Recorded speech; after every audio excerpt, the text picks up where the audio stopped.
Netrokona police lines school প্রমাণ করল NCP সরকারি দল ডক্টর ইউনূসের কিংস পার্টি।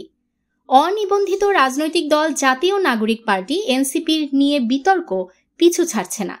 সর্বমহল থেকেই বলা হয় এনসিপি হল কিংস পার্টি, যেটির পক্ষে স্বয়ং প্রধান উপদেষ্টা প্রফেসর ডক্টর ইউনূস পক্ষপাতমূলক আচরণ করেই চলেছেন। এই বিতর্কে নতুন করে ঘি ঢালল নেত্রকোনা জেলা পুলিশ কর্তৃক পরিচালিত পুলিশ লাইন্স স্কুল। আগামী ২৭ জুলাই রবিবার এনসিপি নেত্রকোনাতে একটি পদযাত্রা কর্মসূচি ঘোষণা করেছে।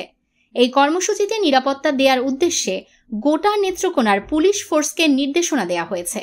ফলে ২৭ এবং ২৮ জুলাই জেলার পুলিশ বাহিনীকে উক্ত বিদ্যালয়ে অবস্থান করার নির্দেশনা দেওয়া হয়েছে। তাই স্কুলটি আগামী রবি এবং সোমবার বন্ধ থাকার ঘোষণা দেওয়া হয়েছে। একটি অনিবন্ধিত রাজনৈতিক দলের পদযাত্রা কর্মসূচি সফল করতে একটি স্কুলকে ২ দিন বন্ধ রাখতে বাধ্য করা হচ্ছে। এমন মামার বাড়ির আবদার যদি বাদবাকি নিবন্ধিত এবং অনিবন্ধিত সবগুলো দলের ক্ষেত্রেই প্রয়োগ করা হয়, তাহলে কোনো শিক্ষা প্রতিষ্ঠানই আর খোলা রাখা সম্ভব হবে না। অন্যদিকে শুধু এনসিপির জন্যই যদি এভাবে দৃষ্টান্ত রাখা হয়, তাহলে নির্বাচনের আগেই ডক্টর ইউনূসের বৈষম্যমূলক আচরণ পরিষ্কার হয়ে যাবে।